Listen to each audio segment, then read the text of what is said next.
Assalamualaikum warahmatullahi wabarakatuh. Perkenalkan, nama saya Afifa Meldura Kriswulfiana dengan NIM 2020-12083. Di sini saya akan menjelaskan materi tentang komunikasi lisan, mata kuliah komunikasi bisnis. Bahasa adalah sistem simbol yang paling banyak digunakan di dalam komunikasi antar manusia sehari-hari. Oleh karena itu, keterampilan komunikasi lisan dan komunikasi tulisan sangat penting. Kegiatan komunikasi tersebut membutuhkan keterampilan tertentu yang tidak semua orang bisa melakukannya. Sedangkan pengertian komunikasi lisan sendiri itu adalah proses penyampaian pesan dengan cara mengucapkan kata-kata melalui suatu medium langsung kepada penerima. Seperti saat orang bercakap-cakap secara tatap muka atau melalui media, baik itu media telepon atau yang lainnya. Pokok bahasan dalam komunikasi lisan ini, yang pertama yaitu prinsip, yang kedua teori, yang ketiga permasalahan, dan yang terakhir yaitu faktor-faktor penentu. Pendapat mengenai komunikasi. Yang pertama yaitu dari Barkat et al. 1981 dalam Tub dan Mouse 1997. Manusia lebih banyak melakukan komunikasi lisan, baik itu berbicara dan mendengarkan, dibandingkan komunikasi tertulis, yaitu menulis dan membaca. Yang kedua yaitu dari Crane et al. Dalam Tubes dan Mouse 1997. Komunikasi menyampaikan lebih membangkitkan dibandingkan dengan menerima. Persentase dalam komunikasi. Yang pertama yaitu ada berbicara sebanyak 16%, yang kedua membaca sebanyak 17%, yang ketiga menulis sebanyak 14%, dan yang terakhir yaitu mendengarkan sebanyak 53%. Jadi kesimpulannya, kebanyakan itu suka mendengarkan 53%. Urutan perilaku membangkitkan. Yang pertama ada berbicara, yang kedua menulis, yang ketiga mendengarkan, dan yang terakhir yaitu membaca. Komunikasi lisan dalam komunikasi antar manusia. Yang pertama yaitu merupakan keterampilan berkomunikasi yang pertama kali dipelajari oleh manusia. Yang kedua merupakan era paling awal komunikasi antar manusia setelah era isyarat dan lambang.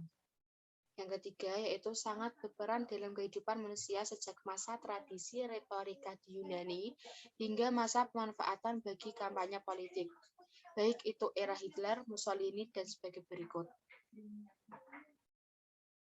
Berbicara efektif. Berbicara efektif itu sendiri yaitu pembicaraan harus dapat didengar dan dipahami dengan baik dan benar maknanya oleh penerima. Melatih berbicara sering sulit karena beberapa hal berikut. Yang pertama yaitu manusia tidak memiliki alat khusus untuk bicara yang bisa dilatih secara fisik. Yang kedua, kata-kata yang dilontarkan langsung hilang di udara. Jenis-jenis berbicara ada sebagai berikut. Yang pertama yaitu ada berdasarkan situasi, yang kedua jumlah penyimak, yang ketiga berdasarkan tujuan, yang keempat berdasarkan peristiwa khusus, dan yang terakhir yaitu berdasarkan metode penyampaian. Yang pertama berdasarkan situasi. Berbicara informal dapat berupa tukar pengalaman, percakapan, menyampaikan berita, menyampaikan pengumuman, bertelepon, dan lain-lain. Sedangkan berbicara formal itu dapat berupa perencanaan dan penilaian, ceramah, interview, prosedur parlementer, dan bercerita. Berdasarkan jumlah penyimak, yaitu berbicara antar pribadi atau empat mata, berbicara dalam kelompok kecil, ataupun berbicara dalam kelompok atau massa. Yang ketiga yaitu berdasarkan tujuan. Berbicara, menghibur, menginformasikan, menstimulasi, meyakinkan, dan menggerakkan. Berdasarkan peristiwa khusus seperti contoh pidato, presentasi, penyambutan, pidato perpisahan. Dan yang terakhir yaitu metode penyampaian. Yang pertama, penyampaian secara mendadak atau impromptu adalah tanpa rencana harus berbicara di depan suatu forum, mungkin karena menggantikan pembicara yang tidak datang atau karena alasan lain. Yang kedua yaitu penyampaian berdasarkan catatan kecil. Yang ketiga, penyampaian berdasarkan hafalan, yaitu ada naskah tapi sudah dihafalkan sehingga pada saat berbicara tidak membacanya. Yang keempat, penyampaian berdasarkan naskah, yaitu berbicara dengan cara membacakan naskah yang dibawa.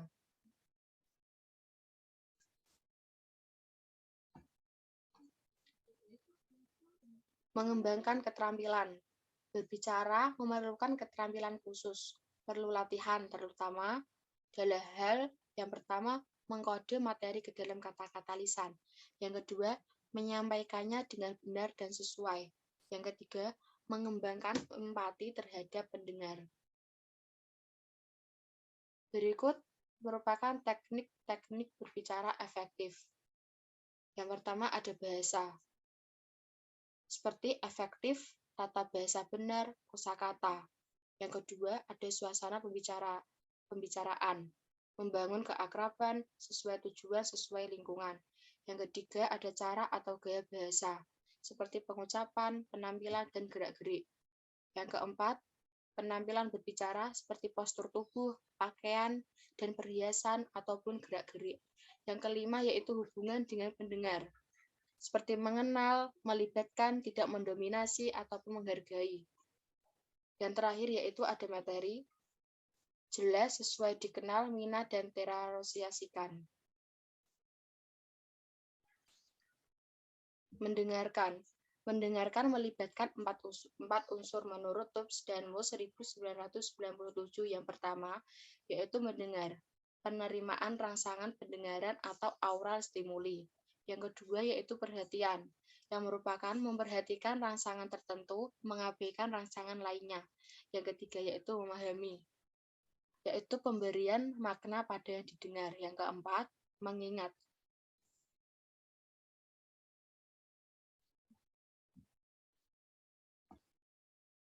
Jenis-jenis mendengarkan.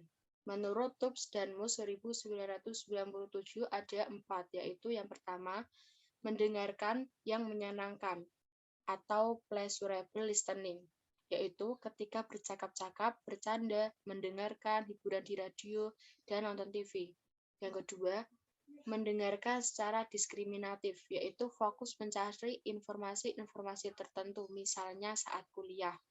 Yang ketiga, mendengarkan secara kritis, sambil aktif menelisik, mengevaluasi, mencari benar salahnya, ataupun kekuatan kelemahannya, misalnya dalam sidang pengadilan. Yang keempat, yaitu mendengarkan dengan empati. Mendengarkan yang tersirat ikut merasakan emosi pembicara seperti saat mendengarkan keluh kesah teman. Adapun sebagai berikut hambatan mendengarkan menurut DeVito 1997.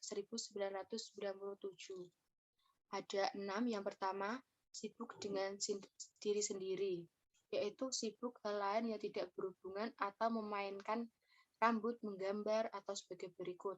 Yang kedua, sibuk dengan urusan eksternal, seperti contoh memikirkan yang tidak ada di tempat mendengarkan, ataupun itu melamun. Yang ketiga, yaitu mempertajam atau sharpening, yaitu hanya memperhatikan hal-hal tertentu. Yang keempat, ada asimilasi, yaitu merekonstruksi yang didengar sesuai sikap, prasangka, kebutuhan, dan nilai-nilai sendiri. Yang kelima, ada faktor lawan atau kawan, seperti contoh mendistorsi pesan karena sikap kepada pembicara. Dan yang terakhir, yaitu mendengar yang diharapkan, seperti mengasosiasikan yang didengar dengan sikap yang sudah terbentuk. Mengefektifkan mendengar menurut DeVito 1997 ada 4 hal. Yang pertama yaitu mendengarkan partisipatif dan pasif. Yang kedua, mendengarkan secara empatik dan objektif. Yang ketiga, mendengarkan tanpa menilai dan mendengarkan secara kritis. Dan yang terakhir yaitu mendengarkan secara dangkal dan secara dalam.